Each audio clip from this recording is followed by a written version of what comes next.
Welcome to Blackpack Homestead. My name is Morella. And I'm Chris. And we homestead here in western North Carolina on 0.81 of an acre. Today our video is going to be a little bit different. We're going to do a response video. I'm really excited to produce this video.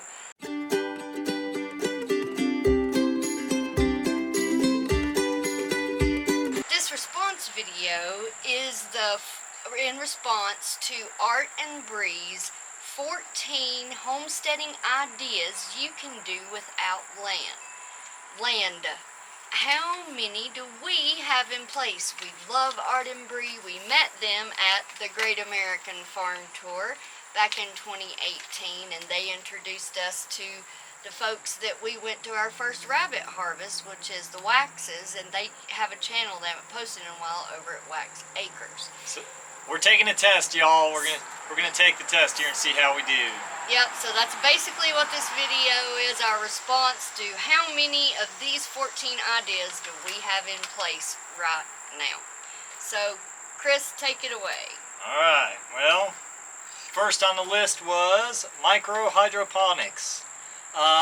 When we first started this endeavor, we were piddling around with that idea, and so I wanted to try something out as cheaply as possible. We don't have a lot of money. So what we did is I went out and bought one of these little pots. It's a basket that fits over a 5-gallon bucket, and I went and filled it with fish gravel because we had a fish tank at one point and something we had laying around. That's the medium. Just you run a put little in the basket. Just run a little air pump in there, and we gave it a try. From the fish tank. From the fish tank. And we grew a tomato out of it. It was huge. We didn't get any tomatoes, but it was huge. I think that was because we started it out on the front porch and it didn't get enough light, and by the time we figured that out, it was too late. But this sucker grew like a tree. Yeah, it is.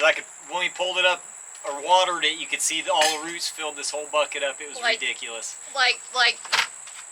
Okay, the basket's this far down in the bucket, and the roots were just massive all the way down in. I mean, it was heavy. You could hardly pick it up because these giant, massive So it wasn't roots. Totally a failed experiment. We learned something from it, and it was a lot of fun. But that was the ultimator experiment. Maybe we'll try that again here sometime in the future. Well, we did a little herb one for his mom, and it worked till... it worked pretty cool. We had smaller baskets, and we had a bucket with a lid, and we cut holes in it to fit the smaller baskets. Yeah, so we've fiddled around with it. We played around with it. I just, our growing season is so long that I just continue to grow in dirt. Yeah. Alright, what is the next thing on art&bri's list? Yes, we have notes, because there's a lot of things. Number 2 is wild foraging. Now, for wild foraging, I'm going to take you off the porch, and I'm going to show you right in my flower bed what I've allowed to grow to forage for us. We usually reserve all of our wild foraging. You guys know I forage, and I've got a couple of foraging videos where I'm foraging for the animals, for the rabbits mostly. But everything I forage for the rabbits, you can eat too. And this year, we kind of had a shortage of lamb's quarter.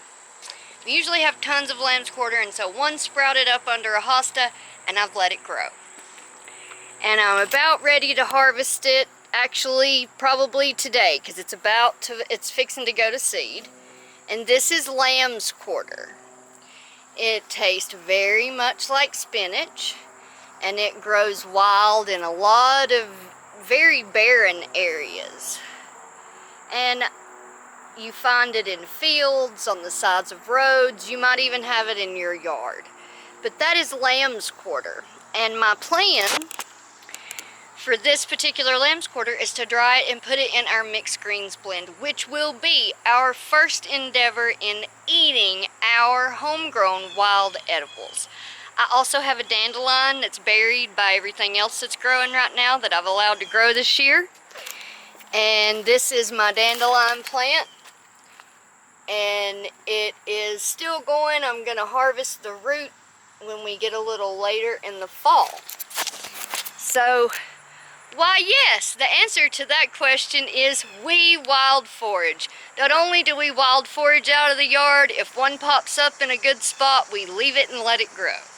So that is yes to 2 questions, 2 of the 14 ideas to get going in a small space. The next one is Chris's.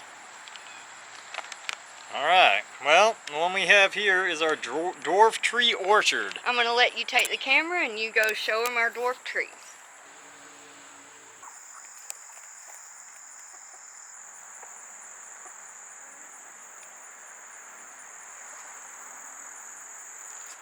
Alright, dwarf tree orchard. We do have dwarf trees growing here on the property. It was actually one of the very few things that we started first, I think. Yeah, first. When we put them around the perimeter here of the property here, we got a few pears and some apples and peaches, some plums, even though they didn't do well last couple of years. It's one of the very first things that we started here on the property, because if you're going to do you a fruit tree, you're looking at about 5 years before you see some fruit off of it. There are a lot of work, maintenance, in the way of just pruning and taking care of them. And I've been slack on this year. I'm wanting them to get a little size on them. But yeah, we think we passed the test here on this one. Yep. We put this elderberry in the last fall, and this is its fruits for this year. There's a lot more than I expected to get. I'm telling you, that's great. Beautiful. These are almost ripe. They're going to be black. At least that's the variety, was the black elderberry. So I think they should be black. And then on up here, we have our fig tree, which has figs on it. Not that you can see, they're tiny. We'll go up there and look at the figs another time. But there's the fig tree. I've zoomed in on it. Maybe you can see the figs. I'm staring into the sun. So that is the fruit trees. They're wonderful to get started. Start them first thing, because that's what's gonna, it takes years to get fruit. Number 4 is making cheese and butter. Now, I would love, love, love to have goats. I really would. But as y'all have noticed, the past 2 days we've not posted a video for Vlogust. I've been very sick. Very, very sick. And if I couldn't milk, he would have to. And that's just too much with him working right now. But I am looking into sources of raw goat's milk locally, that maybe somebody wants to do a trade, like quail eggs for, you know, or quail themselves for some raw goat's milk. I'm totally down with that. I just have not found a place yet. I'm still looking. So, and then at that point, I would love to make some goat's cheese. I would love to get some raw cow's milk, do a trade, and make some butter, but I don't want to make it out of store-bought milk. I'm studying it. I watch lots of videos. So, yeah, not yet, but researching. So that one is a no. It's our first no. Come on, 1 out of 4 so far. Come on, we're doing good. Here, I'll take my broth back now. Oh, sorry. Alright, number 5 on the list. Plant a small garden. Yes, we have. We planted one in Marion, and we've done one here. It's a here blessing. In Western North Carolina. Western North Carolina. Yeah, I mean, we were on 0.1 acres, and I think we've done pretty well for ourselves. You'd be surprised how much you can pack into a small area, guys. It'll generate a lot of food for you. So, yep, I think we've passed this test. Ding! We passed the start a small garden. Number 6. Buy half or a quarter of a cow. Definitely interested. I know a couple of farms that are local that I could do this through, but I need somebody to go in together with me, because for us on our small income, we can't afford to buy even a quarter on our own. Not to mention, we would have to invest in an entire other freezer, because our freezer is full of quail and rabbit and tomatoes and zucchini green beans and all the other small animals that we do. So if we get another freezer, which they're in short supply now, and I can find somebody to go in halvesies with me, I am so down with that. So unfortunately, we fail number 6. Wah, wah, wah. Number 7, start fermenting. Chris, do we ferment? We do.